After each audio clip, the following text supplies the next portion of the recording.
Tsohon gwamnan jihar Kaduna Malam Nasiru El-Rufa'i jigo a cikin jam'iyyar APC mai mulkin Najeriya, wanda yana ɗaya daga cikin wanda suka kafa ta, a cewarsa ya yarda ƙwallon mangwaro ya huta da ƙuda.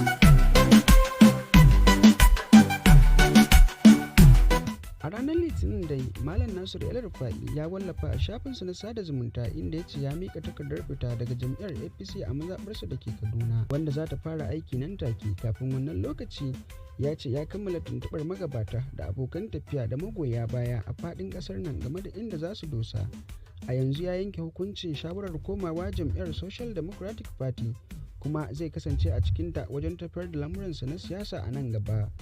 A kwanakin baya, lokacin tattaunawarsa da kafar talabijin ta Arise TV, El-Rufa'i ya koka akan cewa jam'iyyar APC ta sauka daga kan manufofin da aka kafa ta a kai. Sanarwar da ya fitar ya ce abubuwan da suka faru a shekaru biyun da suka gabata sun tabbatar masa da cewa yanzu ba su da aniyar amincewa, ballantana su iya gyara matsalar ta jam'iyyar da ta fada ciki. Sanarwar da ya fitar ya bayyana cewa abubuwan da suka faru a shekaru biyun da suka gabata sun tabbatar masa da cewa iko da jam'iyyar a halin yanzu ba su da niyyar amincewa, ballantana su iya gyara matsalar da jam'iyyar ta fada ciki.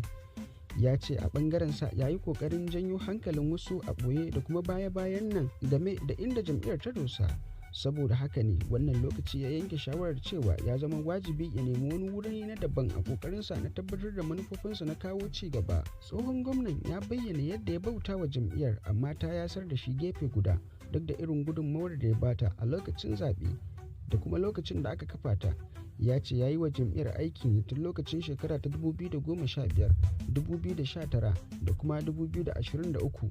Daga ƙarshe dai ya ce da hannunsa zai kawo ƙarshen mulkin APC a Najeriya. Kuna ganin fitar Nasiru El-Rufa'i za ta iya kawo wa APC cikas a 2027?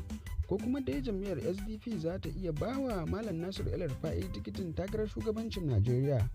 Duka dai lokaci ne zai tabbatar mana da waye zai nasara a cikinsu.